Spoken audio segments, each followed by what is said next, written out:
Alrighty. So Soma Glitchless, let's go. Those of you that know me know that Aria is my favorite Castlevania, so I'm super excited to get the chance to commentate this for you guys. We see he got the base ladder manipulation right off the bat. You may have missed it, but that was actually a frame-perfect zombie kill. You just go through the door, you make sure you don't do any actions prior, but you just go through the door and you have to jump and toss your spear at a certain time. He's grabbing Gravekeeper, which is a backdash. You're going to see that's going to be kind of his primary form of going fast throughout the duration. Either backdash cancels or we're going to see perhaps some blade dancing. It really depends. These are just your normal backdash cancels. Blade dancing is a little bit more difficult. It's generally not something you're going to see every runner do, and I think I've only seen a couple runners actually do it regularly. So we're probably going to see him opt for the backdash cancels. He suspended the game to reset the RNG to a known position. He's going to do the exact same movements in the exact same fight, and the goal is we're going to manipulate the Creaking Skull Soul.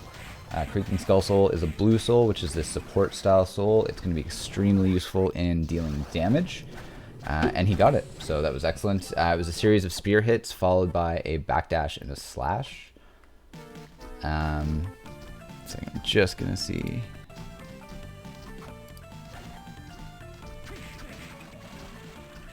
Okay, I just want to see if I had perhaps some quality options so we could help with the buffering. We're just going to have to unfortunately deal with that.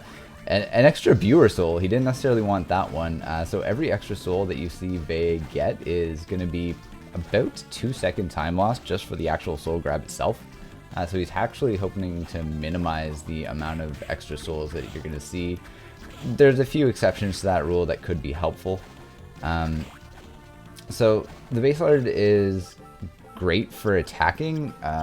The downside is it has a very, very short attack range. It is, of course, a dagger. So although it's powerful, you have, if I'm not mistaken, it's a 3-pixel window to hit enemies, or that's at least what it is for great armor, without getting hit. So it's not exactly an ideal weapon in terms of utilization. It takes a lot of practice to be efficient with it. And it's really easy to kind of get knocked around just because you're bumping into enemies when you're trying to kill them. What souls are the best for this category? So you know what, Vin, funny enough, we just had another rewrite of this category, and we're going to see shortly if Vae is actually going to go for the new strats. We've had a rewrite by Jupiter recently who's got the first sub 30 in the category, which is absolutely amazing. And it was routed around the basis of getting an early Manticore manipulation for the sake of utilizing it for the movement options. So the Manticore soul is one of 3 support souls that is a devil style soul, if you will. There's Devil, Curly, and Manticore. They all achieve the same type of thing. Basically, Soma turns into this big creature and flies across the screen. Utilizes a lot of MP, but Jupiter is not only able to find a way... Extra Giant Ghost Soul, rip 2 seconds.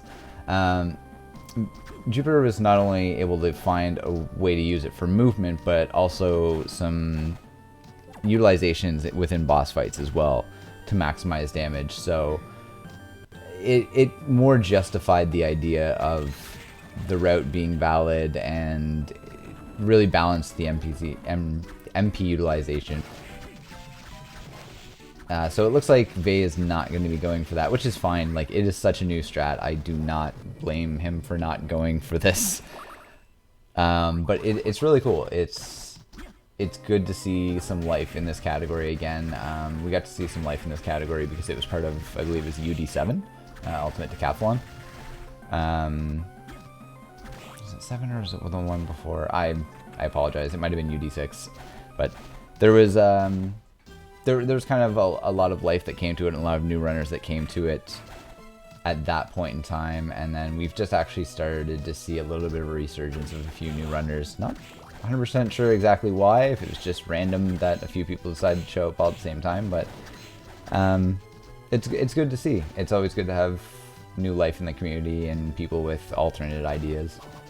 So we're going to see after Manticore, we're on our way to the Great Armor. Vae's going to continue to do these backdash cancels.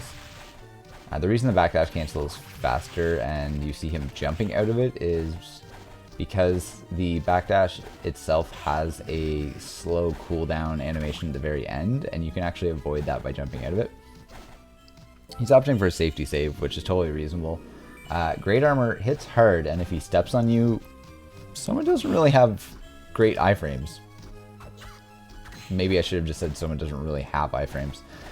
It's very easy to get comboed, and if Great Armor steps on you, it can hurt a lot, and it can hurt multiple times. So, very much a safe move, and totally understandable.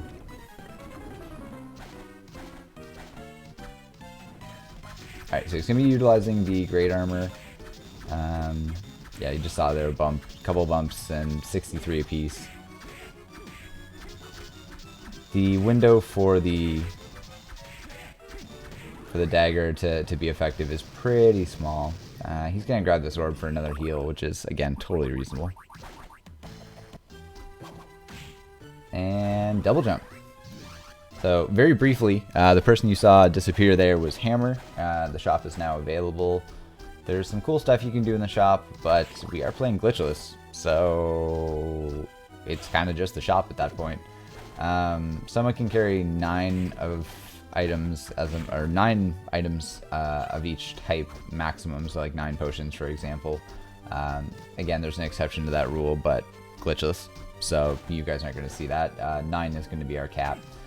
He also gets more available items in the shop when you defeat Death. Death is in this route, so we are going to unlock, I guess, the greater number of shop items. It's going to be used to limited capacity, but it definitely doesn't hurt to have some safeties.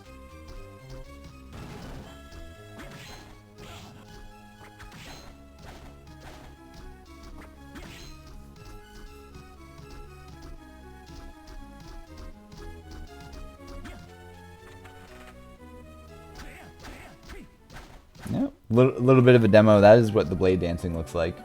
So you can not only get that extra momentum with Soma by backdashing, but you can actually further increase that extra momentum, or I guess not further increase it, but you can maintain it while airborne and for a greater distance if you backdash, jump, and slash. I think if it's not all on the same frame, then it's all like within a frame of each other. It's a very tight motion to get down. It's something that requires a lot of practice.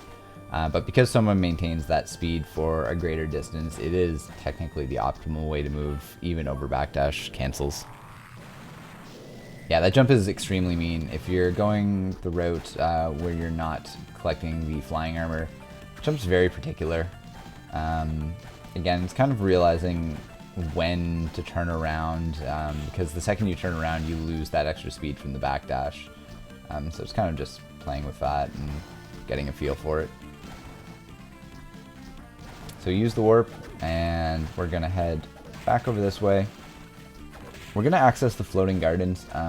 Originally to access the floating gardens, the game wants you and intends you to have the Undine Soul, which allows you to walk on water, as well as the double jump, which we already have. But even though this is glitchless, there is definitely tech in this game above and beyond just movement, or I guess there are tricks in this game that we don't deem glitches.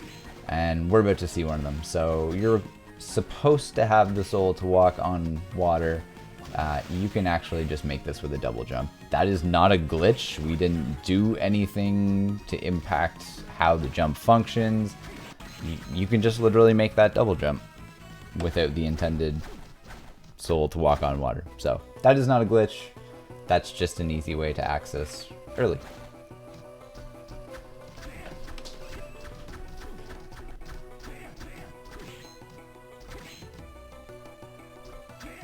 I would say this is probably one of the scarier parts of Glitchless. Coming into this area early means that we're also unequipped, and of course we're under-leveled. You're going to see Vae's taking out these imps and the Red Crow using the Creaking Skull Soul. We're going to be making our way into the Clock Tower and onto Death. Because again, we're doing this early, we end up being underpowered. And we also don't really have that many healing items. We have a few healing items that we collected along the way. But the reason that Vae has opted kind of mainly for save point saves is limited resources. So you're going into the death fight, you're going into an area where you're apt to die pretty quickly within a couple hits. There's spikes that do a large amount of damage all over the clock tower. And it looks like it's... Okay, he took the drop, but he didn't take the spike boost all the way down, which is smart. I'm gonna see if he's gonna opt for a small detour to refill his health here. He's not. Okay. We're going to aim to pick up the Mistlin in a couple rooms here. It's going to be our next weapon of choice. It's available on the way, and it is sufficient for beating death. Most of your, I guess, it's a good time to talk about equipment in general in Aria versus levels, for example. So equipment in Aria is a big factor when it comes to damage dealt, damage received, like your armor, for example. Levels mostly impact health and available MP. It does impact your other stats, but not to a point where it's that drastic compared to slapping the claim on and all of a sudden you're just ridiculously powerful across many different ways. You see Vae's got his 2 potions there, and he's kind of considering, and yeah, he uses the one, which he's going to have to go through the great armor, so he wouldn't have survived that hit. So he's going to have 1 potion available for the death fight. He's going to opt to save here, I'm sure. Just has to get past the harpies, and he's good. So yeah, going back to equipment and levels. Levels are basically going to help you in terms of your HP and your MP, and you're going to get most of your damage dealing from just whatever you happen to have equipped. So death is 2 phases.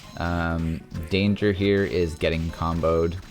We talked briefly about Soma's lack of iframes, and this fight is no different. It's really easy to get hit by one of the little sickles into the big sickle, back into a small sickle, and all of a sudden you are dead.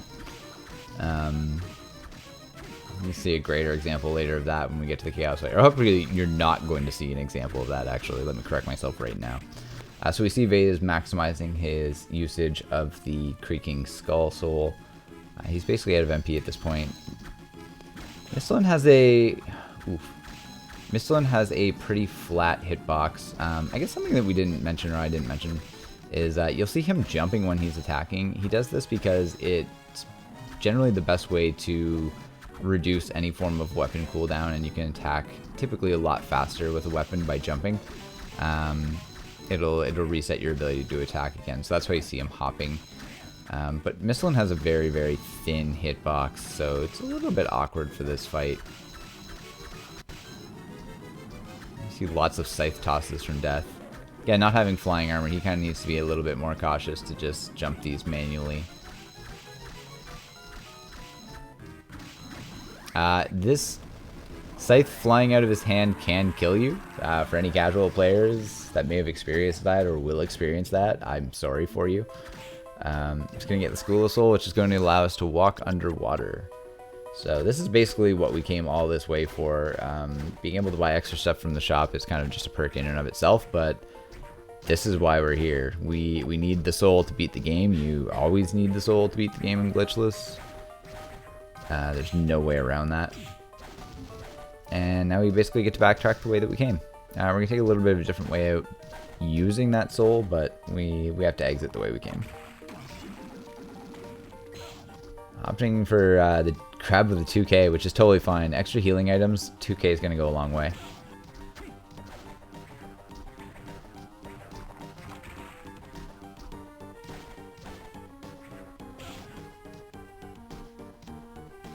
In regards to the question, why did the cutscene skip? After you've beaten the game once, you can manually skip cutscenes by pressing start. It doesn't matter if you have the save file of the completed game anymore. Just the card itself just knows that you've beaten the game at least once, and basically every file from then on you'll have the ability to skip. Taking another warp, I'm gonna go back to the entrance.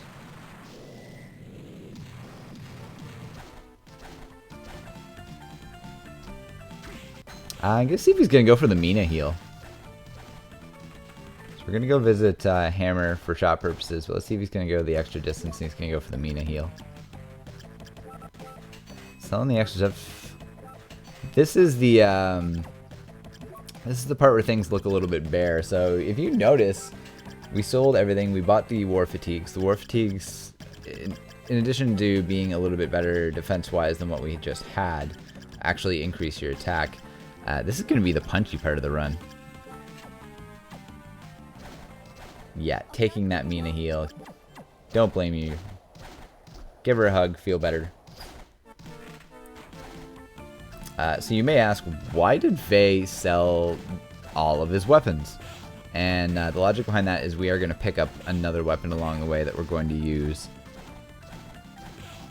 So for now, we're going to punch stuff. Newsflash, that is not the weapon we're going to pick up either.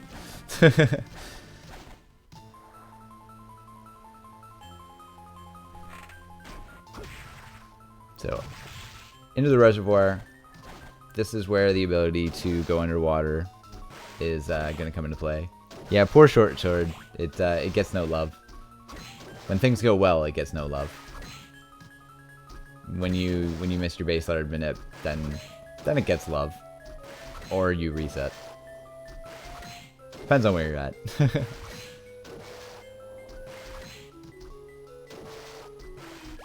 So, tasty meat, good free healing item. Heals you for 290 HP. Punchy, punchy, punchy. Don't worry about it. Someone just working his way through needles. Very quickly, in case that was hard to see, I think it's Rahab's sword.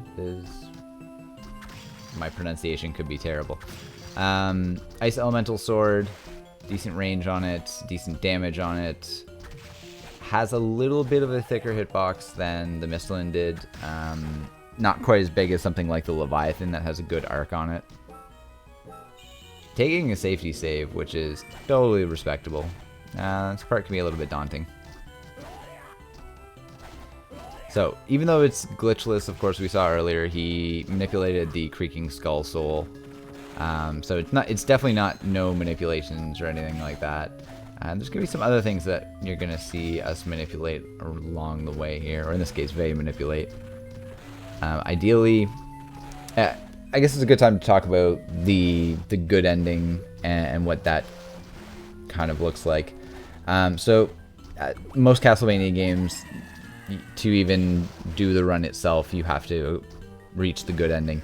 In the case of Aria of Sorrow, you have to defeat Graham with 3 particular souls equipped to be able to proceed on and work your way into the good ending. And there are 3 souls that are essentially representations of Dracula. So you have the Flame Demon, you have the Giant Bat, and you have the Succubus Soul. So all things that are characteristics of Dracula himself. But we don't want to spend the time, of course, waiting for those souls to drop naturally. We're just going to end up manipulating them, along with a Leviathan, if I'm not mistaken. Vae using a potion here.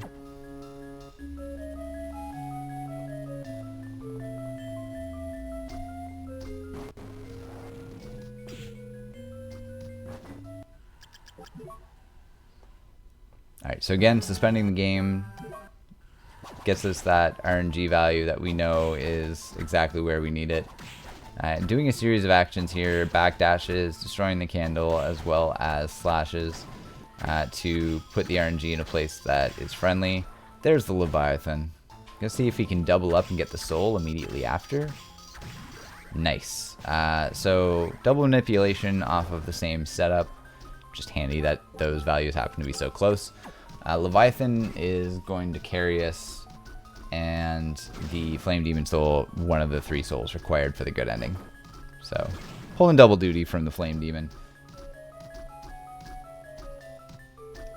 Next up, we're going to totally ignore Legion. Legion is optional. And we're going to make our way into Arena, where we're going to face Galore for the Giant Bat Soul.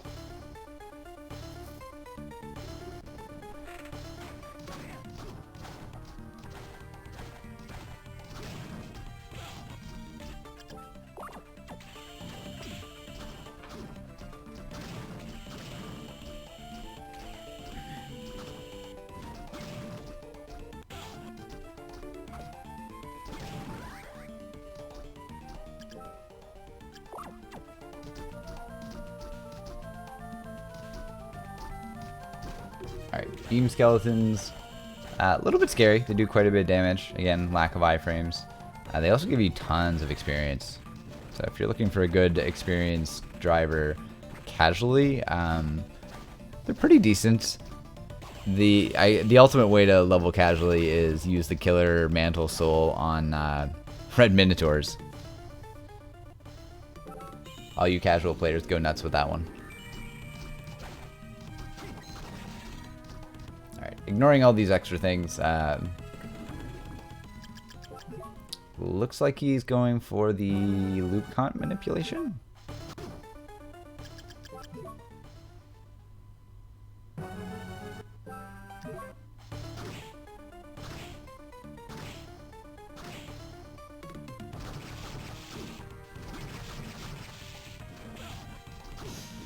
Alright, he's gonna have to reset that and has to be careful. Thankfully he's saved. I mean, the good thing is you can ultimately suspend the game as many times as you need to accomplish what you need.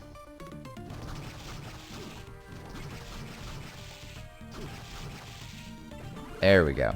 Alright, so the way that this soul works is the less health that Soma has, the higher stat bump that he gets. It's basically across everything. Or at least everything that's relevant. So it's a risk versus reward system. Like if you've ever seen Rockman versus Forte, for example, they have the upgrade that Mega Man does more damage when he's in a critical health status. This is the same type of idea, except for it's just a little more proportionate based on how much health Soma has versus his maximum, compared to just like a specific threshold. He's getting 60 from the Leviathan and a bonus 80 from the Creaking Skull. Second phase takes more damage. Gonna jump this fire. No big deal.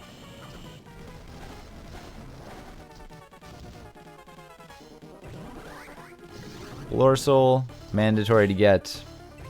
Not gonna see it used. But Giant Bat, on the other hand, well, we needed that.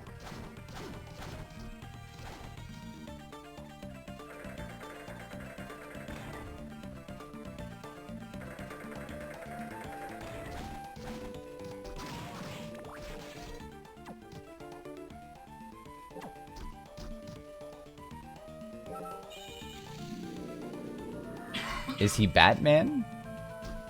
I mean, I guess kind of. Is Dracula the ultimate Batman?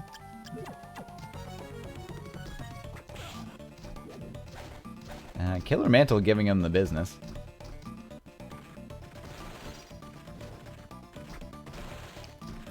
Giant Bat, great for movement. Unfortunately uses quite a bit of MP. So you're going to see limited usage of it. It's going to be required to get a few places.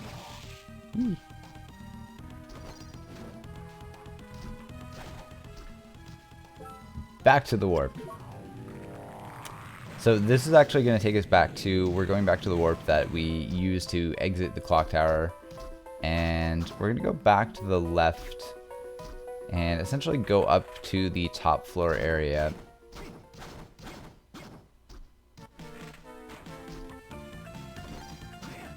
There's a few sections that we're just really never gonna see. Game intends you to go to like the dance hall, the inner quarters. We're not gonna see any of that. We don't need that. Thanks to not needing Undine, those sections don't really have a purpose. And with the warps falling the way that they do, this is gonna be the fastest way to get to the top floor.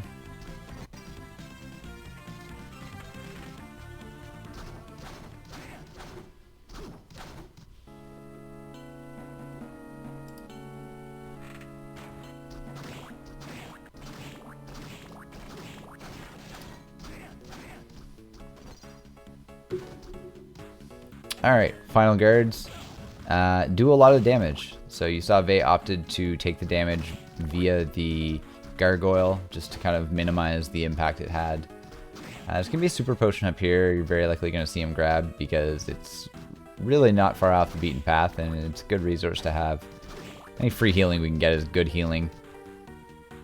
I think one of the big choke points, or I guess I wouldn't even call it necessarily a choke point, but one of the big ramp ups in difficulty of this run would be the Julius fight. It's really difficult to have a really good Julius fight, and on top of that, Julius is probably a good, not a good place. That's not the right way to say that. It's a very likely place that new players are going to die. So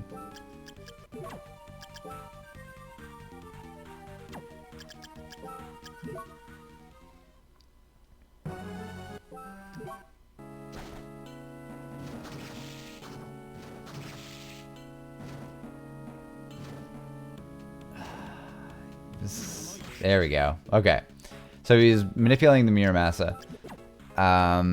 This is still actually a fairly new set of, I guess, routing decisions.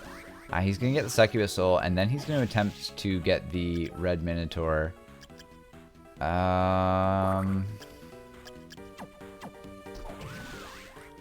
Okay. So he's not going to be able to get the Red Minotaur, unfortunately. That's going to be fairly impactful. Red Minotaur is useful in this routing. It would normally be used in the Julius fight to deal some extra damage. On top of that, it would be used during the Chaos fight for a quicker finish as well. The problem with that is you get the one setup. So he's got a good backup here, which is nice. It doesn't use too much time. It's only like an extra 6 or 7 seconds when you suspend, so it's always good to have a backup, and that manipulation is really particular. Everything that goes into impacting the RNG, right down to where he catches the Succubus Soul, for example, impacts his manipulation of the Red Minotaur. So multi-soul manipulations are just something in and of themselves.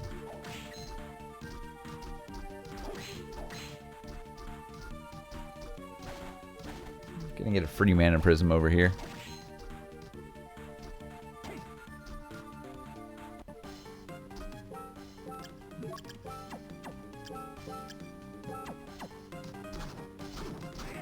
Alright, so it's time for the man with no real plan. His name is Graham. He just showed up. He thinks that he's Dracula. And, yeah, he's not.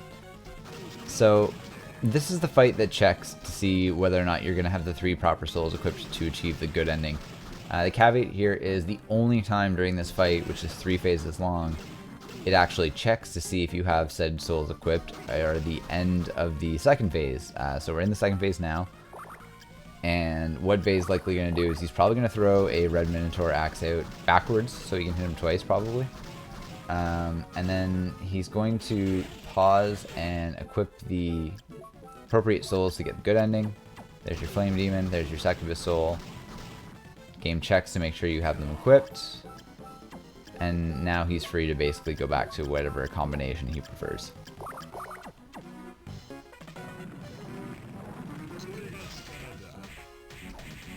Okay, got a double with the axe. When you get the backswing on the axe, it does damage as well. So doubles are not... Ooh, health.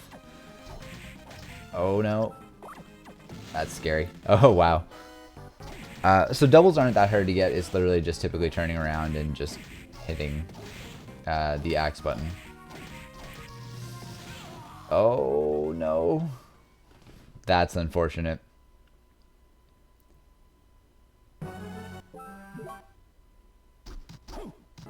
Okay. By the looks of things, he did take a safety save at the red just before the boss fight, so that's good. Whew.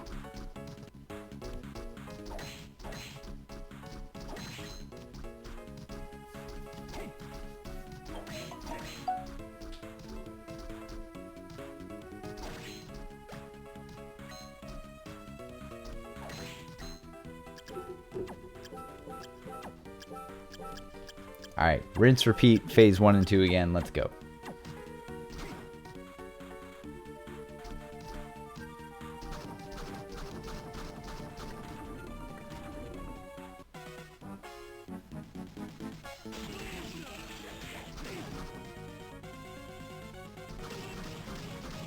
You can just see the massive amount of damage that the Red Minotaur Soul does, just to make it worthwhile right out the bat. Does use a lot of MP, but it's just so useful. And this time with more feeling.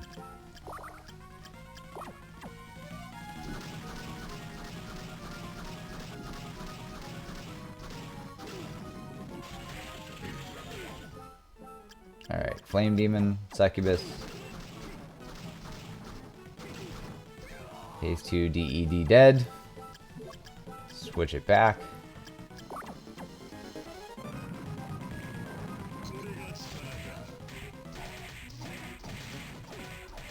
Although the Halo takes damage, apparently the Halo damage table and damage that it takes isn't actually factored into Graham's main health, so don't ever focus on doing damage to the top piece, because it's apparently useless. Whew! Alright, we're through.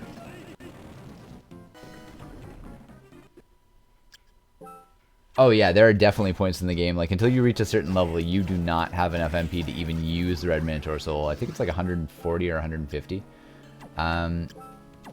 Incoming Black Panther. And we also got Dracula's tunic as well, which is pretty cool.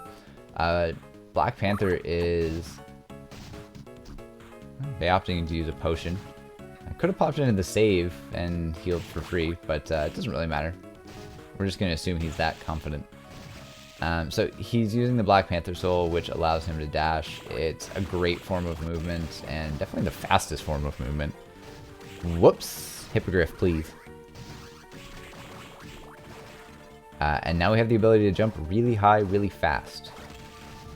And that's the Calibog. So we're going to need that for Julius. The Calibog is Dark Elemental.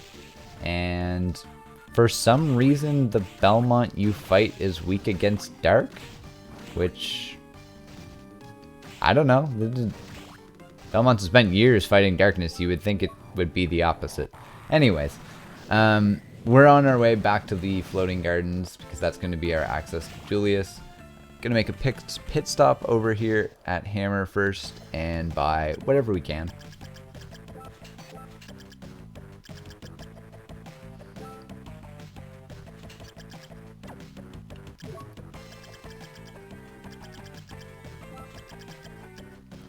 So the high mind ups, those are going to be great. Those are going to basically fund the red minotaurs, some extra potions, and high potions for safety.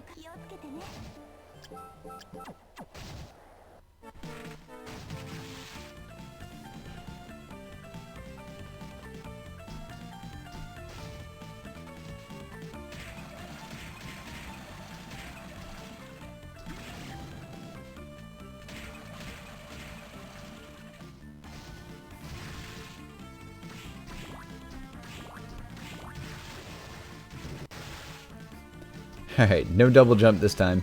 We're just going to use that Hippogriff Soul. It's going to be fairly fast. Floating Gardens is a little bit of a maze in the way that it's laid out, because depending on which way you're going, it varies which screen you actually go to. So you're going to see him go left 2 screens here, and he's actually going to double back right, and we're there. Just connectivity. That's a thing. Calibog gets equipped. There's actually some intricacies to the Julius fight that new players may not recognize right out of the gates. So the way that Phase 1 Julius works is he will take 4 hits, not including things like Black Panther hits, but just strikes from your weapons themselves before he gets stunned and knocked back. He gets knocked back if he's in the air. He just gets stunned if he's on the ground, as you can see there. So what you'll see Vae doing is kind of just timing it in a way that, you know, he's going to know when he can sneak in that 4th attack because he's going to get the stun. It doesn't apply in the second phase, and the asterisk to this is if Julius does that lovely little backdash in which he's invincible and wastes lots of time, he's going to actually cancel out however many attacks he's had. So if you attack 3 times and Julius backdashes, you're going to have to hit him 4 times before he's going to get stunned again. So it's kind of just a game of counting in the first phase. And once Julius hits the second phase, then it doesn't really matter. That was close. A little bit of a risk there of getting comboed, but we're all good.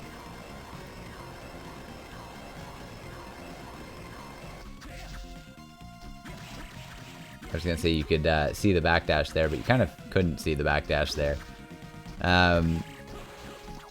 Julius flashes very quickly. He's got to watch his health a little bit again. Again, he's trying to ride that really fine line between I'm going to keep low health for the sake of doing more damage and opting for the full heal.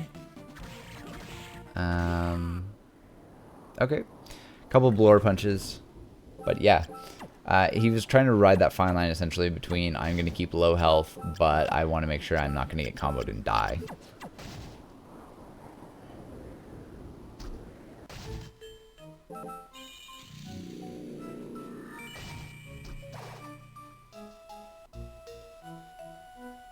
Into the Chaotic Realm. Really the theme of what's going on at this point is when you defeat Graham and you obtain the ability to go to the good ending, you discover that Soma, the reason he has the power of dominion over these souls is because he is actually destined to become Dracula. In your fight with Julius, Julius holds back under the feeling, just this natural feeling that Soma wasn't really trying to kill him either, and that he believes Soma can destroy the chaos and free himself from this idea that he's going to become Dracula. Kind of. It's almost like they just took a whole bunch of little pieces from every area and they like just whitewashed them and made them like almost grayscale-y in a lot of ways. And yeah, you have this little puzzle of a whole bunch of different rooms from every section. In this run, there's nothing useless that we're going to find in the Chaos area. There's a few items along the way, but nothing that would actually be useful to us.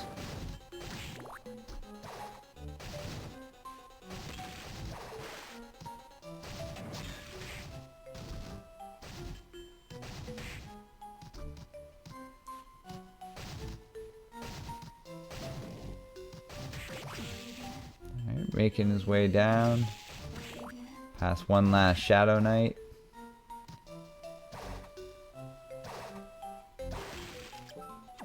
Yeah, Drax Castle roguelike. Taking the safety save. Alright, gonna go into Chaos. Equipping Red Minotaur. There's a frame perfect attack you can do in phase 1. Let's see if he gets it. Alright. So phase 1 steals all your souls. You have a single frame in which you can actually release a Red Minotaur attack and you will hit all of the little soul orbs here. 3 different attacks. The blue one is releasing the dragon, the red one is releasing the crystals, and the yellow one is stealing your MP and not really that threatening. Not threatening at all, really. So Vae is going to be attacking all of them individually. He's going to get his souls back. The advantage to getting the yellow one back is he's then going to do more damage to the other ones. Using the Mirror Massa here for its ability to multi-hit on a single attack. Still not in a terrible place. He's again trying to maximize that damage. Phase 1 is down. So phase 2, 4 eyes on the outside of the boss and 1 orb in the middle. The orb in the middle takes damage right off the bat, but ultimately the amount of damage you can do to it is based on how many of the eyes you've killed. The eyes are its defensive property, if you will. So what you see Vae doing here is restoring all of his MP that he needs. Regular mind up, there we go. Spinning that Red Minotaur soul to help kill the eyes. Woo! Health was a little scary. Oh, okay, so these little green orbs are an absolute nightmare because they do like delayed damage and they're a really bad culprit for just getting you comboed. Woo! Vae just narrowly missing the big green orb as well. Alright, on to the home stretch. This is where all 4 eyes are dead. You're going to see him maximize his use of double hits of Red Minotaur and, of course, swinging that Mirror Massa. So close. He needs 2 more MP to throw 1 more Red Minotaur soul.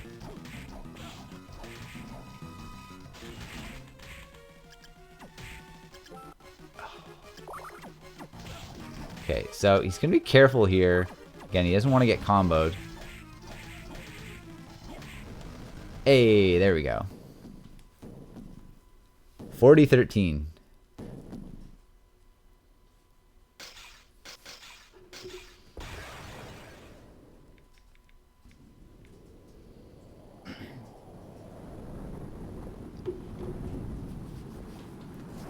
You don't need to worry about being a little overestimate. That's totally fine. But yeah, that is Aria of Sorrow Glitchless. Up until very recently, that was the most optimal routing, but like I said, some fresh blood in the community has basically come up with a reroute. So you're likely going to see more of this category, and you're going to see the time driven down even more and more.